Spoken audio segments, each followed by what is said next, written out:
Welcome back to the What You More podcast. I'm your host, Quinton Harris, and we're dialed into episode 143. And in this episode, I'm going to break down a continuation of something we did probably around October of last year about FHFA, the Federal Housing Finance Agency, and their new credit model. You know, thanks to one of our listeners here, I'm going to pull my phone up, sent me a DM, said, hey, I remember you did an episode where you touched base on this. Do you have more details coming up in another episode? And this person sent me basically a posting about the FHA sets the transition to FHFA sets the transition to new credit models for late 2025. And as I said, yep, working on this one right now for March. He said, can't wait. Thanks for doing it. So definitely going to dial this one up and get going here. So what is this about? Well, so right now, the current model that the FHFA, I'm going to continue to say it like that, that's the Federal Housing Financial Agency, they're currently using a pretty outdated model, according to many people, that is, it's the classic credit model that, your mom and dad and everyone else used.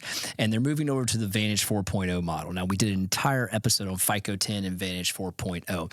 And this original rollout was supposed to take place right about now, the first quarter of 2024. That's when we were supposed to start seeing the results of that and the implementation of that. And we talked about why this would be an advantage to the borrower. I'll go back through that here in a minute. But now they've progressively pushed this out to the fourth quarter of 2025. We talked about why we thought that would be an issue on the show, and I'm kind of going to go through that here right now. Number one is the implementation, is the cost. I mean, anytime you're rolling out a new credit model and you're bringing in an outdated or an old one, replacing it with a new one, there's going to be tons of cost associated with that. And to push that down to the lenders ultimately means you're pushing that down to the consumer. So the cost of the actual implementation of this is going to be passed along and going to be relatively expensive. I think spreading it out further into the fourth quarter of 2025 was a pretty smart move by Sandra Thompson, who happens to be, the head of the FHFA. Because, I mean, she knows, number one, it would be a little bit of a debacle if she rolled it out right now. And then number two, the price associated with that. I mean, we've talked about, I don't know how many times, the affordability issue right now in homes, and adding additional affordability issues to that is not something I think she wants to be on the forefront on. And quite frankly, her entire platform is affordable housing. She wants to get more affordable housing out there for people, and she understands, and hats off to Sandra Thompson. She's doing a phenomenal job over there, and she understands, hey, listen, we've got to get things in line to help first-time home buyers specifically obtain the American dream, because that's what their kind of their mantra is at the FHFA. And let's not forget, for those that don't know, the FHFA, that's not FHA. I know I say it really fast. Out of the Federal Housing Administration, it's FHFA. That's the agencies that represent that's who kind of runs Fannie Mae and Freddie Mac. So, those are government agencies that were taken into receivership during the 2009 real estate crisis. So that's kind of where the FHFA is kind of stemmed from over there. But so rolling this out, well, let's talk a little about, just reminder, Vantage 4.0, what does it do? Well, here's what I think it is. And this attachment is going to be in our show notes on our YouTube channel at What's Your One More with the number one. I'm going to have the entire 3-page PDF document overview on there of about the 4.0 model. The reason it's called 4.0, it's the fourth generation of the Vantage model. But effectively what it's doing is it's taking a cumulative approach of Experian, TransUnion, and Equifax and giving you a more robust type credit score. And there's a lot of things that it's taking into effect here, so much that this is one of the things we harped on really big in our last one that we did with this, is that VantageScore this is their platform right here on their website. It says, is a key driver of financial inclusion and equitable access to mainstream credit. And their model has opened up credit access for 94% of all adults in the United States. Now, I think we can all agree 94% of all people are not eligible for a loan, but this model makes that happen to the tune of 33 million more people in America will qualify for a home. How many times have we been talking about demand on this show? How many times have we been talking about this current pool of buyers, the new generational demand from birth rates that are coming online? Now add in what used to be called the unlendable, right, because of credit scores and issues. Now 33 million of those individuals now have a platform to where, not ironically, but ironically, this new model gets the score up to 620 for those 33 million people. And I think that 620 is kind of like a lending benchmark to obtain a loan. And so, yeah, you can go down lower than that, but that's kind of the benchmark. But the fact that there's things they're doing to get to that level. Now, don't get it twisted. They're not manipulating the current data. They're not doing that. Matter of fact, we talked about in this episode and then also on that 3-part credit series about how medical collections have been detrimental to people's credit scores for a year, almost unfairly.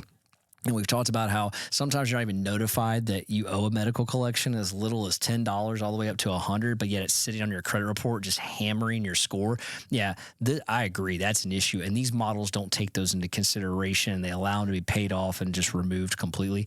That's a huge uptick in the score. This model also allows for things that we used to be in the lending world call alternative trade lines. They now allow for those to be reported and put on the credit report without having to be an alternative trade line, such as cell phone bill, electrical bill. If you're with an institutional renter, that like an apartment complex, like that's huge. You couldn't do that in the past and have it on your credit score and have it be reflective. This new model allows for that. It also uses computers to compute real-time data scores. And the reason that is really important is because we've also talked about how credit companies have to batch and report in certain 30-day cycles. Well, now you can use real-time data, again, as they have access to this to determine the credit score quicker and faster so that these lenders can make more real-time decisions and also not have to wait for these credit updates, which is also a whole nother episode in its own. But the Vantage 4.0 right now has not been adapted by other lenders, but the minute that the FHFA has come out and said, hey, listen, we're going to move towards this. We think this is a platform. And the whole episode we did was called Going from 3 to 2. And that was your traditional 3 credit repositories and the 3 credit score model to a 2 credit score model being FICO T10 and then also VantageScore 4.0. And that's exactly what's happening right here. And I think many companies have adapted the FICO T10 already. That's already being used, but the Vantage 4.0s has not. So, I had someone in here say, well, what does that mean? What does that mean? Well, for me, the way first thing I look at it is, wow, a lot more people are eligible for a loan now. And I think that's fantastic. And I think, again, it really opens up that wave of buyers and really kind of brings to light the question of where's the inventory? How are we going to get everyone a home to live in? And obviously that's not going to happen for quite some time. But this also bodes the fact for the same people online that want to tell you a housing bust is coming and that this bubble is about to erupt. Like, that's not going to happen. It's not going to happen. There's not, for a bubble to happen, you have to have a shortage of demand and you have to have too much product. You're not having any of that right now. You have a lot of demand and not enough product. And so I think this type of model and the adaptation of this model that's going to take place over the next year and a half just adds to the demand. And I think it actually adds to the price pressure that we're seeing. Because imagine this happening. I mean, and this isn't too far-fetched, right? What if the rates from the Federal Reserve don't start getting any relief until 2025? Just imagine that kind of world where, okay, listen, Federal Reserve says they're going to lower it 3 times, but they don't. And we stay in a restrictive policy and we head into 2025 and the Federal Reserve is going, well, we've gone too far for too long. And that could happen, right? That could happen. They could be stubborn and not lower rates. And then all of a sudden they go, you know what? We got to take massive action and massive reductions to get to get out of this restrictive territory that we're in. And they lower rates more than just an ease. It's just like a quick cliff that happens. What if that happens in 2025 and then all of a sudden this VantageScore takes the scene and now you have 33 million more potential buyers that want to buy a home? The inventory hasn't increased significantly. So what do you think is going to happen to the price points of those homes? You're going to have all these buyers coming to market plus the current set of buyers that are in the market. And then also you're probably going to have these move-up buyers that have been sitting on the sidelines with that rate lock effect, locked into their home prices, waiting on rates to come down to where they can move to another house and get a similar payment. Use the equity in the home as a down payment to offset that price increase. What's going to happen there? Well, we know what's going to happen. It's going to shoot price points up. And you can also look at this and say, hey, it creates a lot more buyers. It does create a lot more buyer opportunities.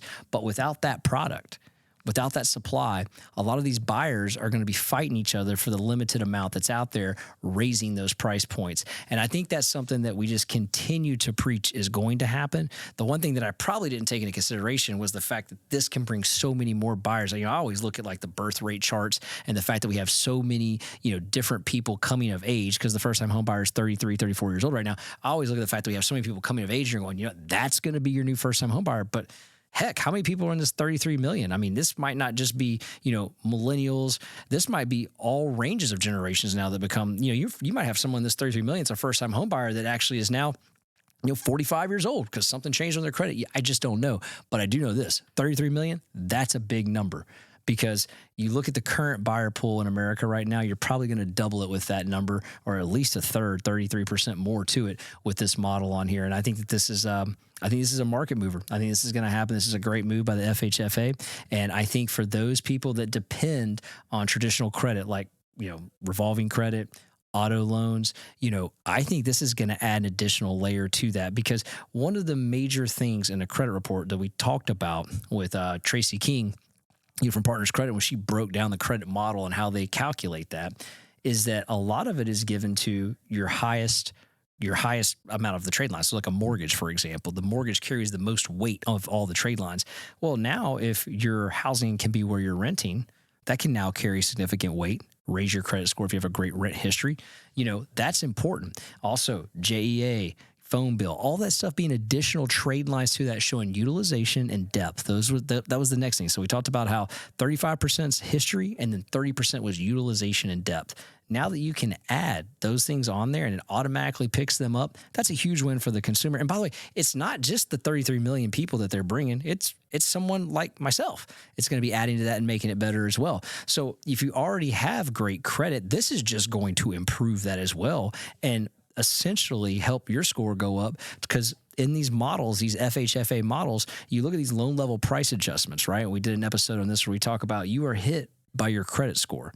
It's a significant hit based on every 20 points that hit to the interest rate is absorbed because of your credit score. Well, if this model can raise it up, you could be gaining in a market a better interest rate and better terms and conditions. And I think that's really important here. So again, this chart's going to be in our YouTube channel. Take a look at it, as well as further information for FICO Score 4.0. It's nothing you have to register for. It's nothing you have to sign up for. It'll automatically be implemented and done, probably being calculated on the backside as we do this episode here. But all of that information will be on our YouTube channel at What's Your One More. Check it out and let us know your feedback on there. And if you're listening to this podcast, please 5-star review us, leave some comments on whatever platform you listen to. We'd love to hear from you. And guys, we'll be back and see you at the next episode of What's Your One More. I got one more shot, I'm gonna make it. One more chance, I'm gonna take it. I meant it when I said it, now it's time for me to do it. I got one life to live, so I put my all into it, yeah.